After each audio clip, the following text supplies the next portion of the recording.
Otofojani bema seye Otu ananta na yebisa bisano Orinti preku ati ebunti akono Atuti aboti akomfine Otofojani awatopia wonkodomo na mefreno Yedile chedi msembe kuya saya nyesrono Sawa uno kwa dia kono preku Kwa wiyana mefreno Nana sewa weni ni bawo seno no Paya kesi ya kwa kaya mupa ibili kuyusugyo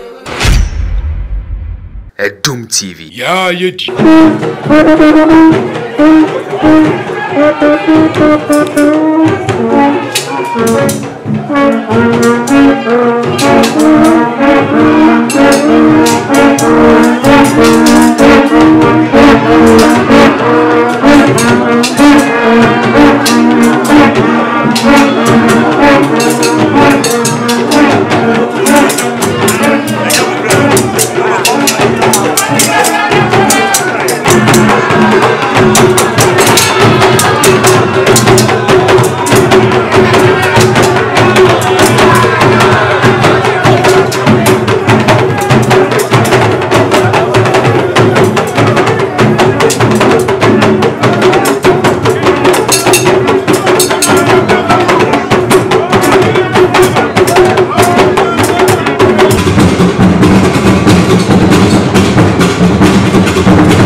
And your mercies towards us as a nation, for your goodness and your mercies towards us as Asantehene. And we give you all the glory for this gathering, an all-important one, which seeks to bring glory and honor to your name. At this time, I want to thank you, O God, for all that you have done for us, especially in this commemorative occasion on this nation over the past years that the nation of Asantehene came into existence.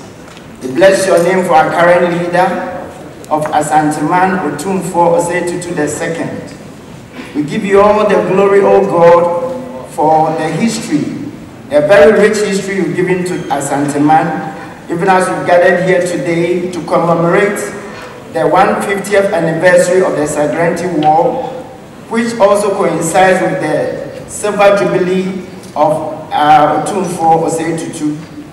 We commit this symposium and the book launching that we're going to have today before you, committing all facilitators of this great program before you, that your spirit will guide, lead, and direct us, so that this reflective moment will guide us even into the future, not only for Asantehene, but for our nation as a whole. We praise and bless you for answering our prayer, because you have asked for this and many more blessings through Christ Jesus our Lord. Amen. Thank you. Please listen.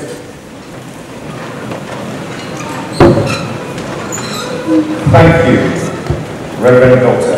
Chamber Chaplain.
We take pride in welcoming sons and daughters who have come from far and near to add their weight to this glorious celebration.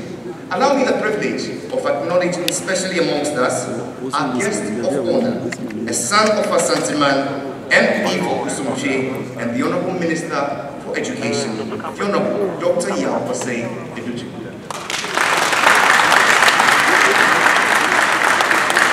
Asantehene is pleased to welcome her own MP for Minshia South and Minister for Energy, the Honorable Dr. Matthew Prempeh. We receive with great delight the MP for Tano North, the Minister for Sanitation and Water Resources, the Honorable Frida Prempeh. The Regional Minister joins us in solidarity, the Honorable Simon Jose Mensah. With great joy, we receive the immediate past Chief Justice of the Republic of Ghana, His Lordship Justice Kwesi Enim. It is with profound joy that we welcome our keynote speaker, now a son of Asantehene, the Professor Tom McCaskey. He joins us with his lovely wife, Mrs. Lynn Bryden McCaskey. Very much.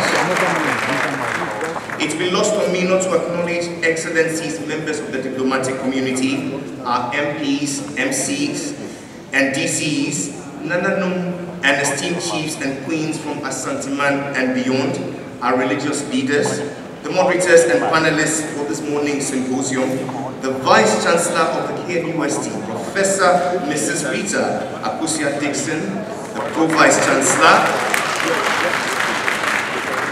distinguished faculty and staff of the KNUST, and other distinguished members of academia who have come from far and near, captains of industry, heads, teachers, students and pupils of selected schools, members of the press, ladies and gentlemen, we say receive the warm and generous hospitality of Asantehene.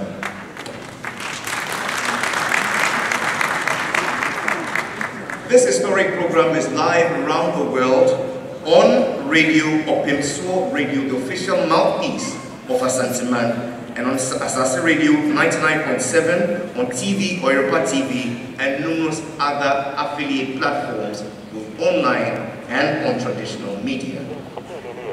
In welcoming us officially to this august event, it's my pleasure to invite the Chairman of the Council of State and the Chair of the Silver Jubilee Planning Committee, Nana Otu Sribo Jabingini.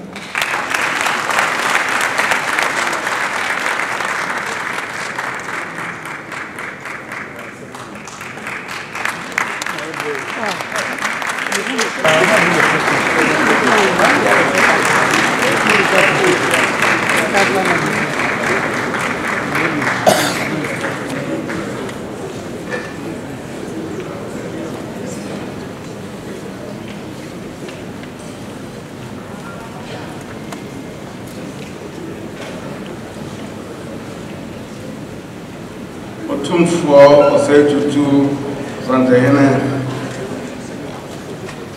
Honorable Ministers of State, Honorable Immediate Past Chief Justice, Regional Minister, and Vice Chancellor of the Kwame Nkrumah University of Science and Technology, my alma mater, distinguished ladies and gentlemen, my duty is to welcome you, and since in our traditional setting, saying welcome means Akwaba, I thought that my duty would be done if I just uttered the word Akwaba, and then resume my seat. But when the 2-4 is around, you cannot be very brief. I have to go to town and say a few more things. So I'll say a few more things. And if there are a few, just pardon me that there are a few. I speak on behalf of the Otumfuo Osetu the Second Jubilee Planning Committee. This committee has been put together to celebrate the 20 meritorious, momentous years of Otumfuo's accession to the Golden Stool. By a very happy coincidence, this year, the Silver Jubilee year, also coincides with two seminal events in the annals of Ashanti history. These are the 150 years of the Sageret War, the Saganti War, as we call it, the corruption of the West Sageret, and also the 100 years of the repatriation of King Nana Prefect the First from Seychelles after 28 years of exile. Now this function is the first of a series of activities to back the celebrations, to commemorate the activities as I've enumerated. Taking them in chronological order, the 6th of February was exactly, today was exactly 150 years ago when British forces under Saganет invaded Kumasi, looted the palace of precious regalia, and completely burned Kumasi down, and left the town smoldering after their invasion. This morning, we have assembled an array of eminent people who are knowledgeable in the Ashanti history and customs to regale us with the causes of the war, the cause of the war, and Asante after the war.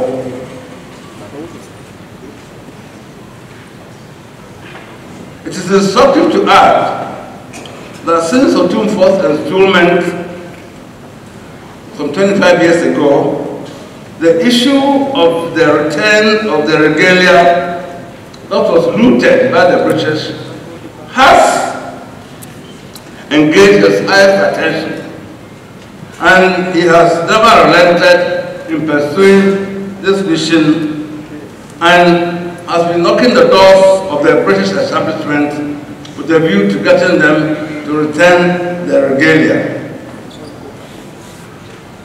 By a happy coincidence, the British finally have answered our prayers, albeit in some veiled way that half a loaf, they say, is better than none.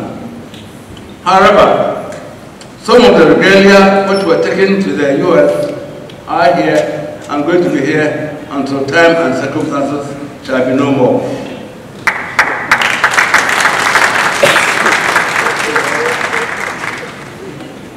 So, as I said, the jewel in the crown of the celebration will be, first and foremost, the return of the regalia from the US or from America, which will be handed over to Otumfuo the day after tomorrow on Thursday at the Kutukudin Deba. And then the return of the regalia at the British Museum and at the British Victoria and Albert Museum on the Akwasider Deba, which is slated for the 12th of May. We hope that even if it's a loan, it will be a permanent loan to us.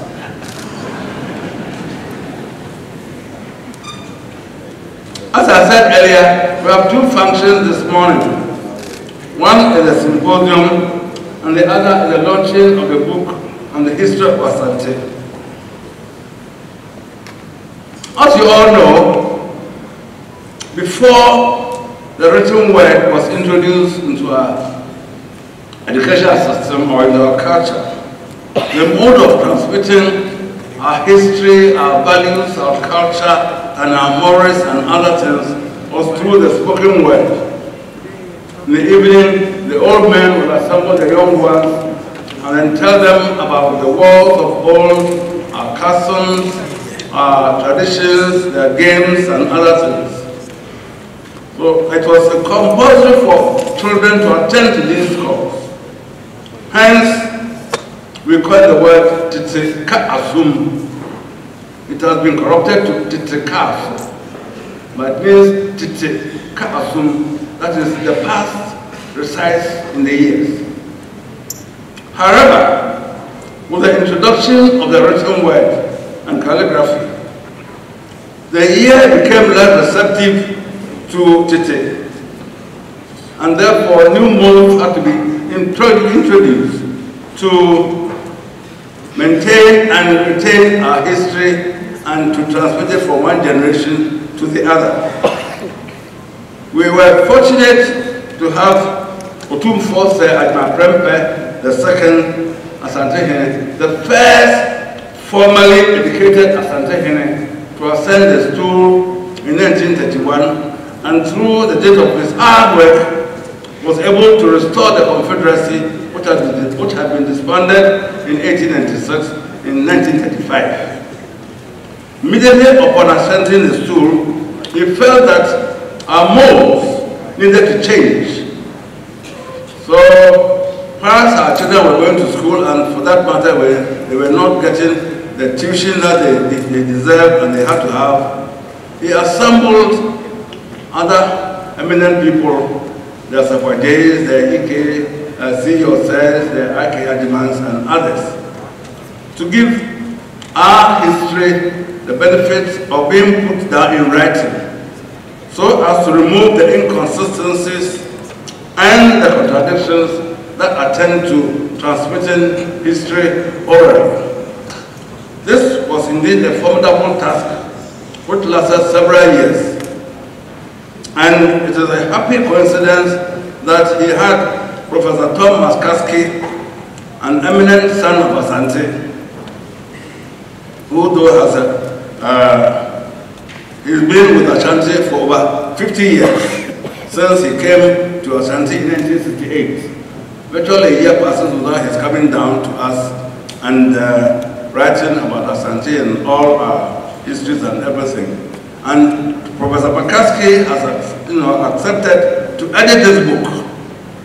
And this is a veritable history of Asante from our own perspectives, without any biases, without any contradictions, and without any enlargements or any diminutions. And the second aspect of the program would be to auction the book. And I'm sure that you have come down with your deep pockets and with your fat checkbooks so as to give the auction the necessary support that it deserves. I'm sure that those of you who would buy at the highest price will have autographed copies by Otumfuo himself. So as I said earlier, I welcome you. I think I've said a few things, and if my few is not enough, I think I'll take leave and then give the floor to our eminent MC to continue the program. Thank you all very much for coming. To a very distinguished son of Asantehene to chair this morning's auspicious event. To introduce him, make welcome the Apologists Achamfo Asafo Wache Ajiman Bonsu.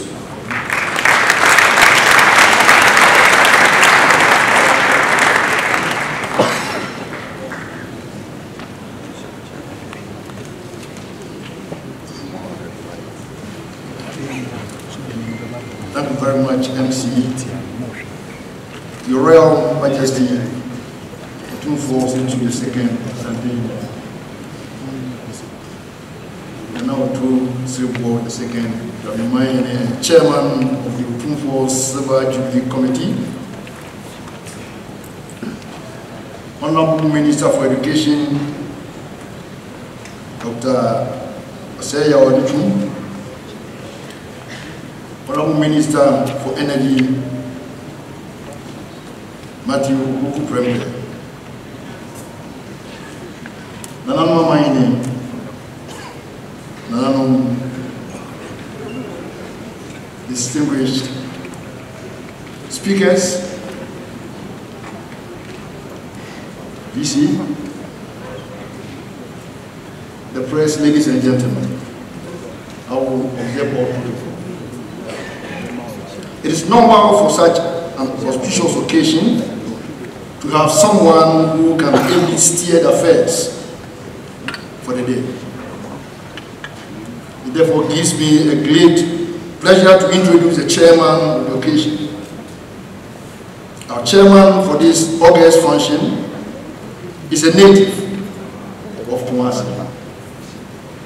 He entered the University of Ghana in 1976 to read law and was called to the bar as a barrister in 1981. He worked at the Attorney General's office for his national service. He was a private legal practitioner and was the president of the Eastern Region Bar Association. He was appointed as a High Court judge in 2002, and because of his hard work, he was promoted to the Court of Appeal just a year after that. In 2008, he was appointed as a Supreme Court judge. He held several positions in the judicial service and other judicial bodies.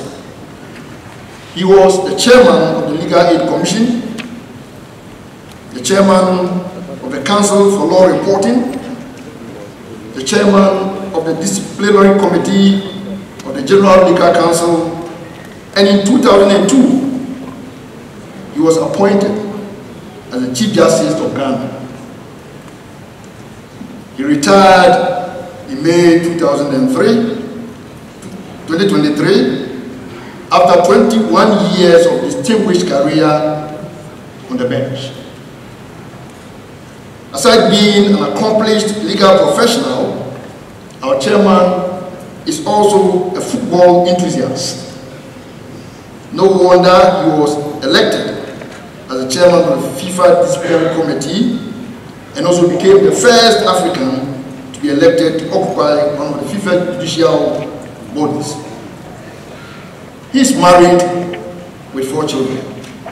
Please join me with a big applause to welcome our chairman for the occasion in the person of the former Chief Justice, Enim Yeboah.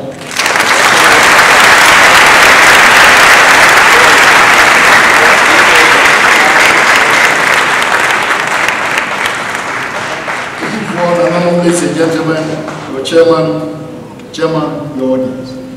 Thank you very much.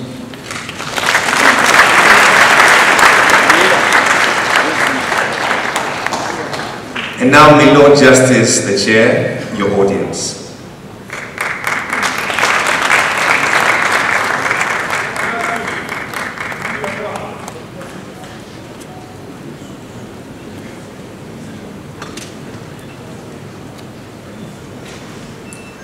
Your Royal Majesty, the Otufo Asantehene,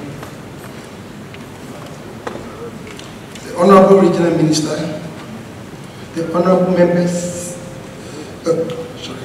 Honorable Ministers of State, the Vice Chancellor, Nananom, Mahini, Abrimpon, the linguist, the Vice Chancellor and the Pro-Vice Chancellor, the members of the academia, hearing present, eminent members who are all here as a university community. I am indeed honored to be the chairman of this all-important occasion. This is an occasion which marks the 150th anniversary of the Sagrenti War. Some of us just decided to learn history in passing. Unfortunately, we didn't know the inner details of the war, what caused it, and the cause of the war, and as the chairman of the occasion said, the end result for this, our great kingdom. We are here today to take stock of what happened about 150 years ago.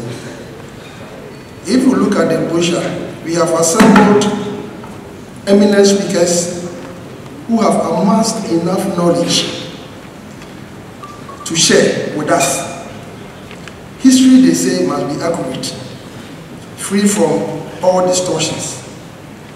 It may be told that in narrating history, there are bitter ones which should not be ignored. There are sweeter ones which we should all swallow. At times we have to swallow a bitter pill just to cure ourselves. So, my Lord, Nanano, distinguished elders of the Asantehene, I am here to humbly accept the invitation to be the chairman of this great occasion, and I'm grateful to Otufo Asantehene and the chairman of the planning committee for giving me this honor at this great and memorable occasion. So I am here to serve you, and I think you all cooperate and have a fruitful discussion as the history starts to unfold for our consumption. I am grateful, and I take this opportunity to thank you once again. Thank you very much.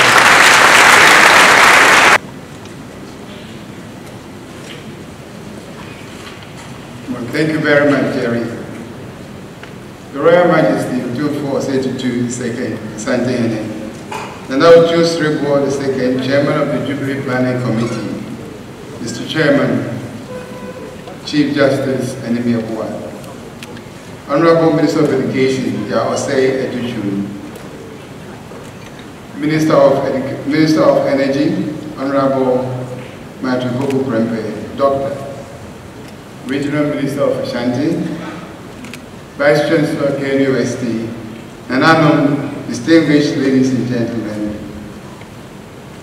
Allow me a few minutes to introduce our keynote speaker for this landmark symposium on the Sagrenti War. We have with us today no other person than the illustrious and prolific historian, Professor Thomas C. McCaskey, also known as Kwaku McCaskey. He was trying to get close to Kwakudia, Well, Professor McCaskey is a professor of Asante history, Center of West African Studies, Birmingham University, United Kingdom, and Professor of History of Africa, School of Oriental and African Studies, London University. He retired 2011. He first worked in and on Asante in 1968 at a tender age of 22 and was the youngest faculty member in the History Department of the University of Ghana. He spent the whole of his life working, researching, writing, and publishing on Asante. He has written 2 monographs on Asante, State and Society in Pre-Colonial Asante, and Asante Identities, History and Modernity in an African Village. He has also published over 80 papers on Asante, 50 of which have been republished in his Asante Kingdom of Gold, Essays in the History of African Culture. The history of Asante Kings and the whole country itself. Knowing the importance of research done by the committee that was convened by Otumfuo Osei Agyemang Prempeh II, which started way back in 1939, he singularly edited the final volumes of the typescripts and manuscripts, which culminated in the final publication of this timeless piece we have with us today, History of Asante by Otumfuo Osei Agyemang Prempeh II. His curriculum vitae is replete with anecdotes, and I had a few minutes with him. I asked him, what was your best moments in Kumasi? He said when he served as the royal golf caddy for Otumfuo Prempeh II. I believe that's where he got a lot of his notes too. Today, his keynote address is on the Segrenti War and its aftermath and reflections. Please join me to welcome our keynote speaker, Professor Kwaku McCaskey.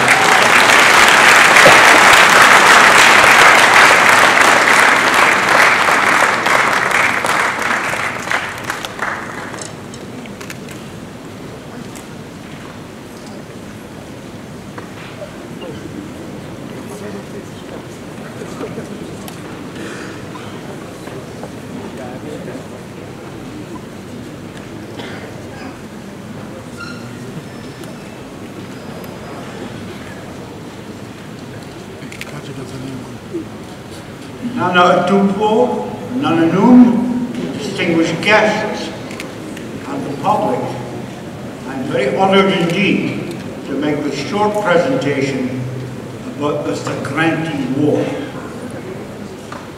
I want to start very quickly with a review of the reign of Kwegadu Agyemang, who died in 1867. The reason I'm doing this is simple. Kwegadu Agyemang was the most pernickety and stickler sort of man when it came to the law. He is known as Kwegadu Anansi, Kwegadu the Wise, he is known as Agyemang Kwambo. He was somebody who really enforced the laws of Asante. In the process, he gathered together a great deal of money in gold dust, principally, but also in specie and other things. And I say all this because I want to underline and emphasize something that I think has been overlooked. When Nana Kwegadu Agyemang died in 1867, he left behind a very great deal of money. And I will give you some idea of this. The money was stored in 3 places. It was stored in the Adakakase, the great chest in the treasury. It was stored in the Asantehene's country palace at Abaraso, and it was stored elsewhere at Breman. The sums involved, I've been able to calculate, because we know the dimensions of the Adakakase, and with assistance from members of the British Mint, chemists, engineers, the kind of people who could know about the science of gold and the measurement of gold and all the rest of it, we have calculated that the amount of gold contained in the Adakessi alone at Quigadua's death was in excess of 400,000 ounces. Now, the 100,000 ounces in 1860, gold in gold dust and unworked gold that the British must have carried away with them. We don't know about this.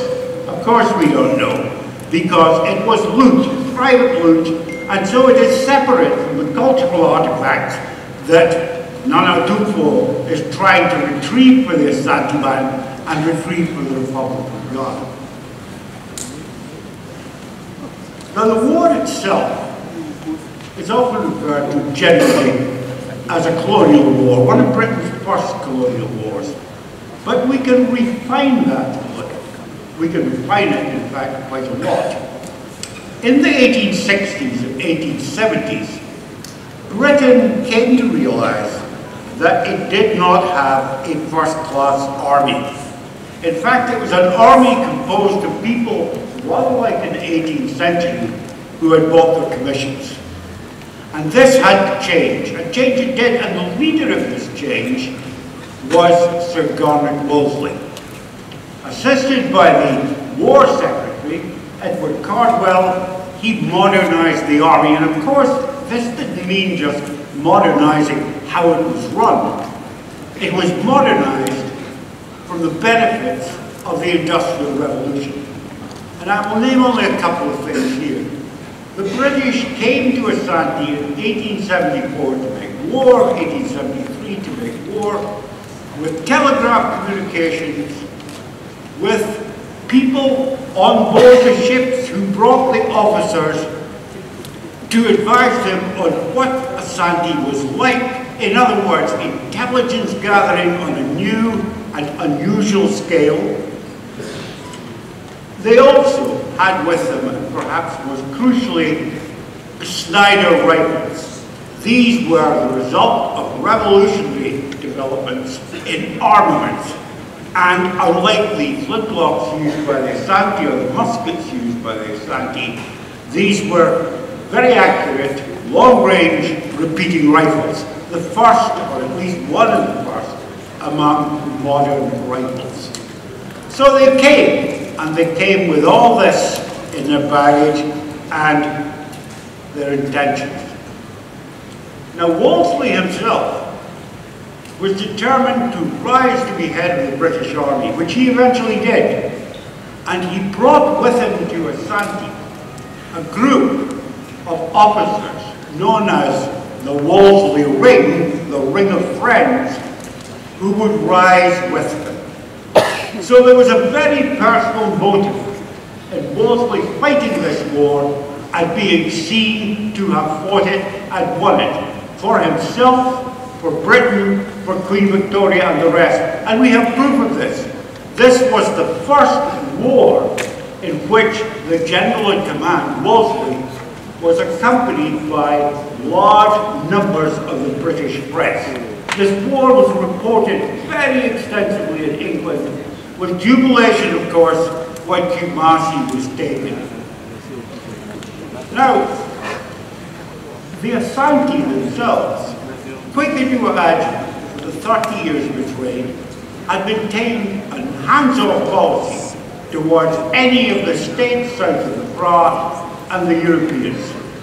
There were no real or significant Asante military ventures south of the Fra in the 1830s, 40s, 50s, and 60s. Kwekidua Agyeman's view of things was that Asante ruled inland itself and its northern dependencies, and the British ruled the whites on the coast. So it was a world vision that really contrasted the two worlds of Africa and Europe.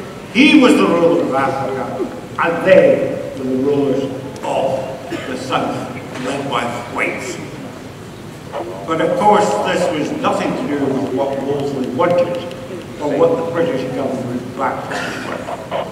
And so, despite the fact that in 1873, the Asantehene withdrew those military forces he had on the borders of the Bra and southwards to almost Fanti, he withdrew them and tried to make peace with the British. Wolseley absolutely refused. There is no other word for it. He turned him down flat because Wolseley and the British government were determined to have their war. Now you can imagine the kind of propaganda that was put about by the British about Asante. A savage despotism, blood running in the streets, endless sacrifices, barbarians, racism in short, and very highly developed Victorian racism. So Wolseley crossed the Bra and went to Kumasi. Now one of the things that's almost never noticed about the occupation is that he was only there for a couple of days. He was frightened that the Asante would counterattack. He was frightened that the army he led would come down with tropical diseases. And so, having secured his victory, he scurried back to the coast very, very quickly, stopping only at Flomina, where he sent to enforce a treaty he had drawn up with the Asantehene Kakari. The treaty was a treaty of, and you may, I don't want to laugh at this point, the treaty was a treaty of permanent peace between Britain and Asante. And he asked that Kobe Kakari, as a sign of goodwill, hand over 50,000 ounces of gold to show his good faith. He never did that, but that's another story. Now, in the occupation of Kumasi, the place was, as previous speakers have said to you, the city was burned and comprehensively looted. The Aban, big story building constructed by Asantehene Osibonso Kwame in 1819 to 22, the King's Own Palace, they were all ransacked by the British. Now, I told you the amount of gold that was floating about Asante at this time in dust. We have no account of this. Soldiers just filled their pockets or took it away in little wrappings and things like that. So we just do not know about that, but we do know about the cultural treasures. And I just want to mention two of them in passing, and they're simply this. In the Wellcome Collection, the foundation in London, there is the largest gold mask known from sub-Saharan Africa. It is a portrait of the Bandahini Moroza, defeated and killed by the Asantehene Osibonso in the 1760s, and it weighs over 2 kilos. Its current value in gold alone, never mind its aesthetic value, its cultural value, its value in gold alone is over 80,000 pounds sterling. The other piece of loot that I want to particularly emphasize was not taken in 1874, it was taken in 1896 when the British returned and arrested Asantehene Ajumprembi. Now, you would think this was nothing, that somebody must have just picked it up and taken it away. It was a brass basin called Ayakasi, which was displayed before the Royal Mausoleum in Bantama and was part of the practices of recalling the ancestral monarchs of Asante. It is simply a brass basin, but the British took it away. When Prembi came back in 1929, he wrote to the British and tried to get this battered brass basin restored. And the British wouldn't give it them. And it is still in Britain at the United Services, the Army Museum in London.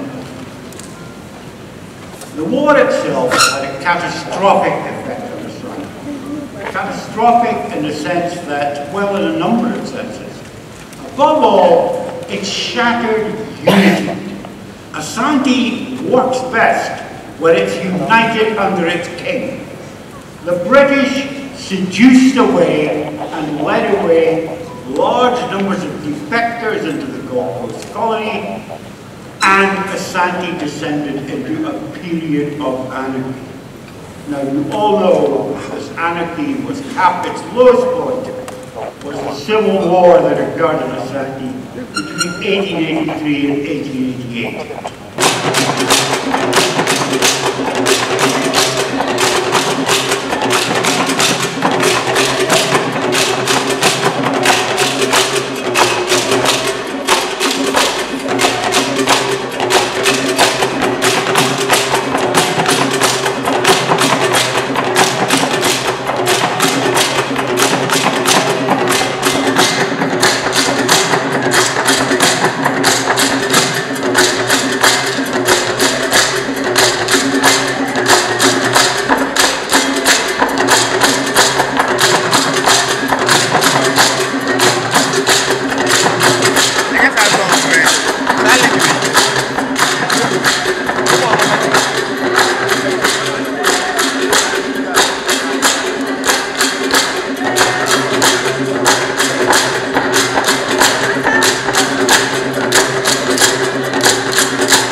Betrayal of courage to fight for values and principles, defeat and utter humiliation, and yet an indomitable will to bounce back and defend nationhood as Asantehene and write our own true and unadulterated history. What we just witnessed, Prof. Tom, is the Dansium dance, a very ancient and popular dance among us, the Asante, which is going extinct. We reenact it today in your distinguished honor to thank you for your amazing work, which has been a labor of love for us, the Asante people, of whom you now belong to, as a father and a brother. To you, we say, Yedawasia and Sada, Eja Neonia Makaski. Please, a round of applause. I've been called back to talk a little about what happened to Asante after the Asantehene War. After the Asantehene War, Kofi Kakari's G stool because he had presided over it for millennia. The trouble was that his successor on the British stool was his brother Mensafonsi. Now Mensafonsi was a man of avaricious, greedy, and vicious temper, and is remembered as such today. He had a low whispering voice, and if he could not hear you, or you could not hear him, he would find you or punish you. He was that sort of person. And in the conditions that followed the Second War, he was a tyrant, and he is remembered as such. He died on the Prasus in 1900, and his sons had him disinterred and reburied in Kumasi in 1911. And there was a huge outcry against this happening, but the British allowed it to take place. Well, going back to his reign, he thoroughly alienated almost everybody in Asante, and he began this by invading Juaben in 1875 to, in his view, bring it to heel. The Juaben had fled once before, but they fled this time south again to Kokorejo, New Juaben, and they would not return. And this opened the floodgates. Without that unity and the Asantehene was respected, and he could impose his will and interpret custom properly. Without that, all kinds of conflicts broke out in Asante. Adansi against Bikoi, Mampong against Ituisa, etc., etc., etc. And these are covered enormously in Prempeh II's book, which you'll be very happy to hear. I'm not going to read to you. And he, excuse me. And so these conflicts spread throughout Asante.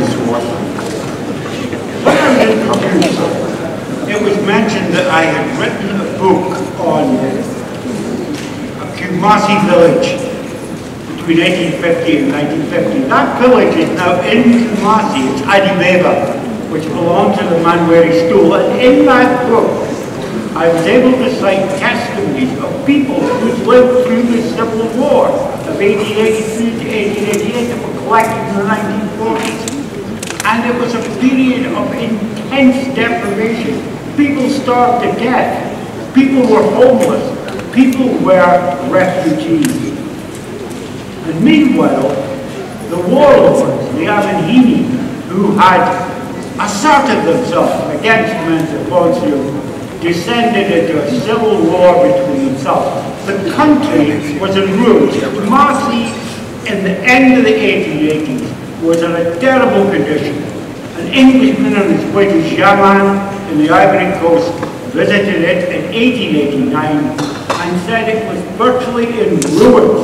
It was nothing like the way it was portrayed in the early 19th century by earlier English visitors.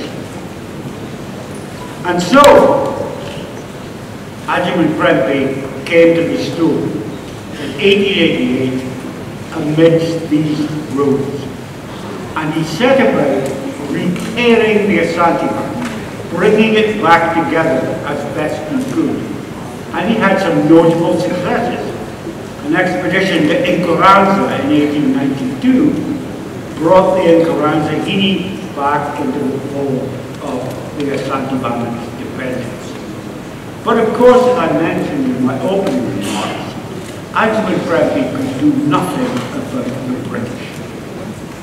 And so, while he was desperately trying to get the Asantehene reunited under his authority, the British came, as I mentioned in my first address, the British came to take him away in 1896. Now, in Prempeh II's history, there is an account of the debate that he had with his chiefs about what he was going to do. And he said to them, if we fight, we will all be killed and Asante will be ruined. So I will sacrifice myself as the Asantehene and go as a prisoner with the British, so that they will not fight here and they will not make the Civil War even worse.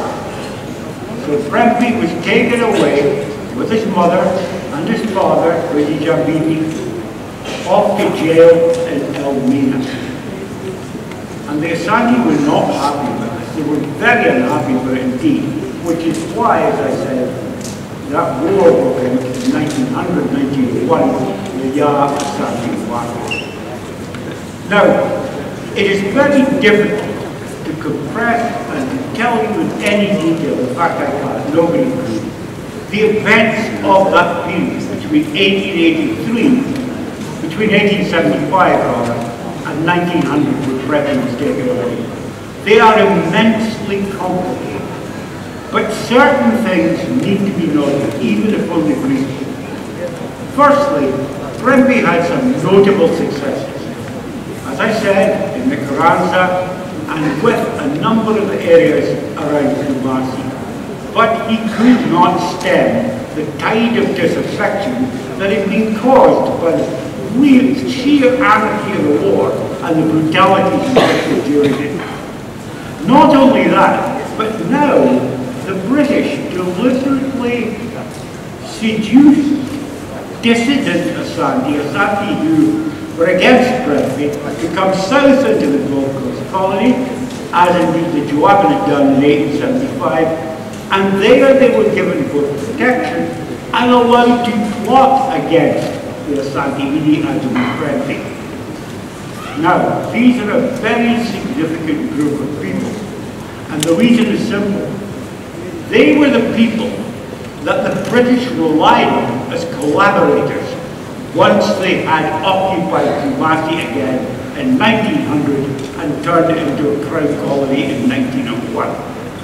And these people were placed on the stools, the senior stools, the Prempeh stools and the Amanid stools, of those who had been deported, ultimately to the Seychelles with Prempeh. Now there's a long and complex history here. Nobody will leave again, I'm not going to go into it, but let me simply say this. The first 20 years of British rule are really about getting rid of these collaborators. The Asante people themselves would not put up with these people. People like Kwame Wachi and Agoda, or Kwame Tuba of the Jazz Stool, or the British informant, Kwesi Appiah Nwama Kwame Tuba's brother, who was made Asantehene by the British. They would not put up with this, and eventually, one way or another, all of these chiefs were removed.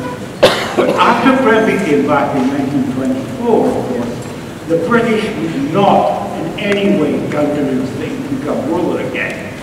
That had to wait until 1931, when he was reinstated not as Asantehene, but as ruler of the Kumasi division, and nothing else.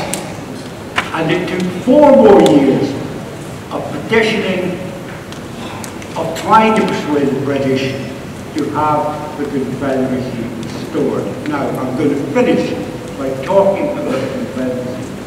The Confederacy that the British restored was restored under the precepts of British custom and British law. The principle was decentralization. They would not, for their own political reasons, afford the authority that Kumasi had enjoyed in the pre-colonial period, and they encouraged, if not secession, then forms of independent action by all these armies. And Prempeh II spent most of his long reign between 1931 and 1970, when he was not playing golf and I was carrying his clothes.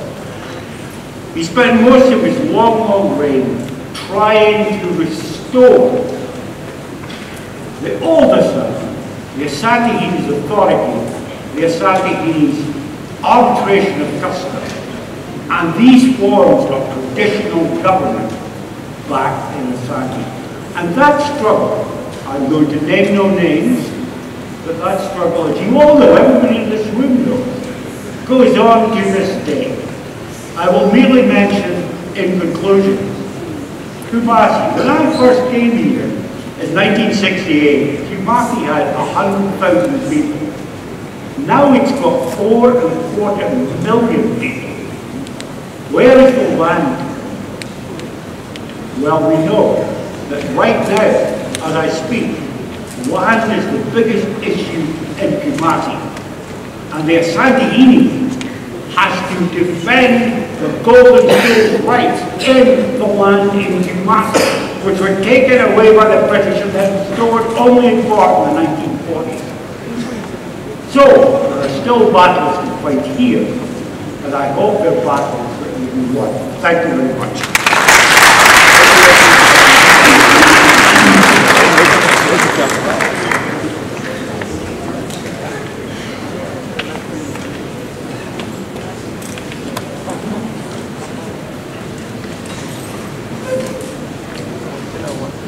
His Royal Majesty, to Asantehene Nana, Osei Nano, the Vice Chancellor of KMST, Pro-Vice Chancellor, Ministers, and all hearing present, may I stand on the existing protocol to proceed. I shall try to sketch my thoughts around the 18th and the 19th century Asante politics. My interest fundamentally will be to focus on Kumasi. One of our sisters, Edwards, who is a PhD candidate from the diaspora, has done something very significant, and I shall use her point on the setting of Kumasi and the palace prior to 1874. The 19th century cosmopolitan city of the Asantehene in Kumasi was a well-built metropolis and economic center covering 1 mile north to the south and 3/4 of a mile in width. The monumental Ayimfi, which is the palace of the Asantehene, was located on a hill in the city center, measuring 1,500,000 square feet and covering 34 acres. The east edge of the imperial residence was the sacred Supreme River. The Supreme River deities and Asantehene's place where you worship Tridiampo. Even to the immediate west, strategically positioned throughout the lush garden landscape of the Asantehene city were elaborately Asante-designed buildings and residences belonging to royal chiefs and courtiers to the king. The Asantehene city in the Edum area was not demarcated by walls like the typical imperial cities. The architecture of the noblemen's houses surrounding the residence, the dense forest, and the Subi River formed an invisible defense against invaders. European surveyors and religious and diplomatic visitors were in awe of the vast forest landscape and the symbolic, aesthetic, and technical beauty of the structures as they entered the city. However, the position of the Asantehene city and surrounding natural and architectural elements was more than what was visible. The imperial metropolis of the Asantehene was layered with spiritual, cultural, and security values to the nation. Indeed, Kumasi represented the traditional political capital of the forest state of Asante, as well as the residents of the Asantehene. The Oyoko royals, all important Kumasi office holders and functionaries, stayed there and performed services associated with the Kumasi court, and their conjugal families resided in Kumasi.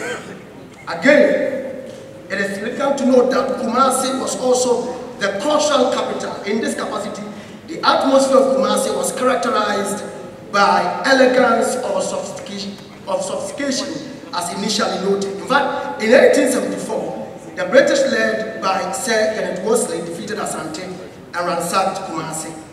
The election of Prempeh I as Asantehene, which began 10 years after the Second War, was marked by civil war and eventual deportation and exile with key Asante leaders in 1896, first to Sierra Leone and finally to the island of May in Seychelles. British attempts to break Asante and impose their hegemony on Asante did not end with Prempeh's exile. From 1900 to 1901, in the last Asante War of Independence against the British, Asante was defeated and placed under the control of the governor of the Bokis. The British then instituted measures and institutions that started the colonization of Kumasi, which they retained as the capital of Asante. May I, as a point of emphasis, say that when you look at the broader community of society of Kumasi, even though we have the Asantehene with his might and his abilities, the society was equally egalitarian, so that you had members of the community from office holders to those who held no office or position. To that extent, we understand that Asante also had different people crisscrossing. In fact, Kumasi historically was opened up to Hausa, Mande traders and different people from different regions and territories prior to the 18th century and to the 19th century. Kumasi remained an entrepot, so to speak, where different ideas radiated. As a matter of fact, the formation, the founding of Kumasi out of Kwaman, where the Asante Constitution was fully firmed up, gives us a very clear impression about the fact that the Asantehene and Kwame Frimpong Anoche, Konfu Anoche, and the eminent chiefs who resided in their specific social and political jurisdiction agreed to that constitution which brought about an Asante Union, an idea that was alien to the European, because the European assumed that the Asante Union came about only through war, and assumed that the Asante Union could be compared to that, for example, of the European kings or monarchs who might have had their territories or spheres through dint of war. As a matter of fact, this constitution, I dare say, and challenge the discussion, ran prior to the Magna Carta. In that respect, its authority was so binding in the sacred stool, the Sikija. That spirituality is that which was also missing in the minds of the European in many respects. Asante from Kumasi was interested in diplomacy. And so before even war, there will be diplomatic engagements, there will be discussions, there will be emissaries, and this subsisted since the time of Osei Tutu I, Asantehene. So the critical question therefore is to ask, why didn't the British annex Asante after 1874? Just to jump into other discussions. What had changed on the side of the British by 1800? I know that the chair is looking at me, I have more time. The 19th century began with, the reign of, Osei Tutu Kwame Isibe. And we understand that there were a lot of interesting dynamics in terms of diplomacy. In fact, his peaceful relations between the British is well documented. In fact, Kumasi in this period received 3 European missions, which included individuals like William Hyde Cooper in 1816. Then we have Frederick James, Thomas Edward Bowditch, William Hutchinson, and Henry Tedley in 1817, and Joseph Dupuy, Francis Collins, Benjamin Salmon, and David Mills Graves in 1820. So Kumasi was the heart of diplomacy in the territory referred to as Asante and the broader enclaves that it covered. So that is just one example which suffices right. That these diplomatic missions have one goal: to negotiate for peace, to ensure that there was sometimes an uneasy truce between themselves and their neighbors, including the British. So 19th century diplomacy in Kumasi took a rather different form, nature, and approach over a period of time. It was associated with the changing political scene, especially with the growing influence of Europeans at the coast. So diplomacy, which is effectively known in a modern sense, which requires that you have a representation in a territory negotiating for peace among other social, economic, and political dynamics, subsisted within Asante. In fact, from about the 1760s onwards, Kumasi had brought, conquest, and received rent from Princessburg Castle from the Dutch. But beyond this period, we see that the space between the 1800s, there was negotiations, and also there were ideas of war and diplomacy which subsisted. And some of these, reports have been perfectly written and documented by the good professor of erudition, McCaskey. Now, the peaceful relations between Asante and the British in the first 2 decades of the century took a different turn. What happened? Why did it take a different turn? Why would Kumasi go to war? We know about Asante interest in Dutch holding at Elmina. We also understand that the interest of the British was to ensure that Asante's control or influence, or better still hegemony, at the coastal regions will be dealt with once and for all. The question is interesting. Why 1874? Why post 1874? And why did the British not annex Asante in 1874? Now, if you look at the account of Ward and Kimberley and the others who have written extensively on that, including Professor McCaskey himself, whom I referred to, it's critical to note that it was an expeditious mission. The team with Wesley arrived in the territory referred to as the colony by January, the end of January. Came as far as to Asante by the 1st of January. By the 6th of January, mission accomplished. They returned through Fomena, where I come from, signed. The treaty was not signed. It was a treaty he would even leave because he would not sign. The story that I found therein has already been shared by Professor McCaskey.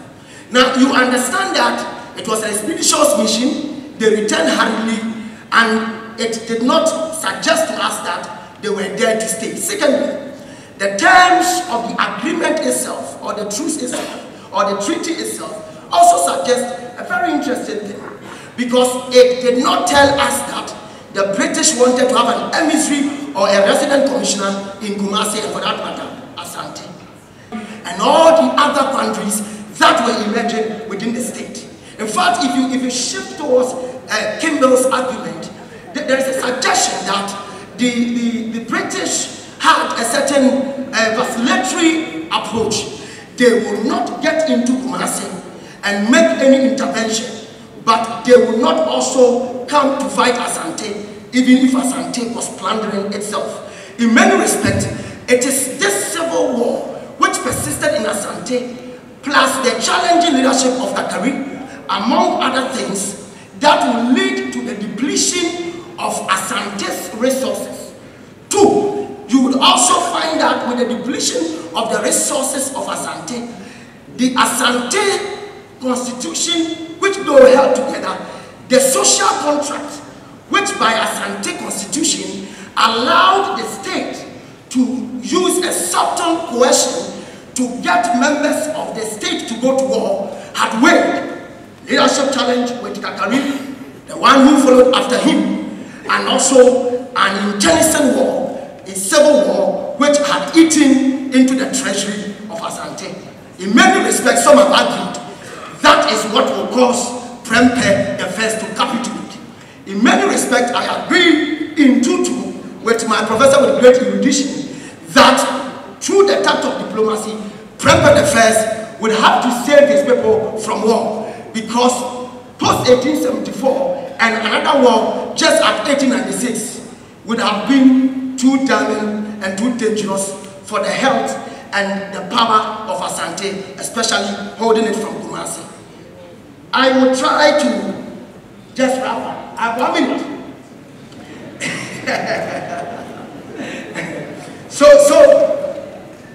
what is my last take on this with 1 minute? You would appreciate that by 1900, the British had come to town again. They were successful at that because the rallying call for people to come to fight did not have that kind of zest.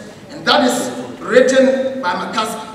Asante will regroup, but we see that even when Asante had been defeated by 1905, Resident Commissioner Fuller had taken over to behave as if he was an Asantehene. And even when the real Asantehene had returned, he made him Kumasehene, a creation by the British. The intrigues by the outsiders is what Asante has sought to cure and has found a balancing act to sustain the union till now. I rest my case. Thank you.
Of the people of Asante, who played a pivotal role during the British and Ashanti War of 1874, popularly referred to as the Sagrante War. As we delve into the annals of history, we also uncover stories of courage, of compassion, and sacrifice that resonate with the Asante nation. My role in this symposium is to discuss the missionary factor in the Sagrante War. Many scholars such as Eduwanyi, Tom McCaskey, Emmanuel Champon, Samuel Kobi, Archbishop Sapon, Rasley, Avon Wicks, and many more have handled this very subject with some level of excellence. I stand on their works to discuss the interests of the Basel missionaries in the war. In the west of Iyoku, the colonial enterprise and the Christian missionary enterprise together constitute two of the most important historical events that have, for good or bad, considerably shaped the history of Africa, including Ghana. Both defining events occurred almost simultaneously. The colonial enterprise focused on the economic and political dimensions of life in Africa, redrawing the boundaries, reshaping its political arrangements and structure, and considerably looking at different orientations and vital institutions. The missionary enterprise impacted heavily on the religious and cultural landscape of Africa and considerably tinkered with its dominant worldview and value system. A critical revisiting of these two major events, either separately or as twin events, is crucial and indeed unavoidable for our understanding of the British Ashanti War of 1874, popularly referred to as the Sagrante War. Ashanti and Britain fought several wars. Those battles were called several names, such as the Battle of the Samankor in 1824, Akatamansu in 1826, Sagrante in 1874, and the Yar Asantwa War of 1900 and 1901.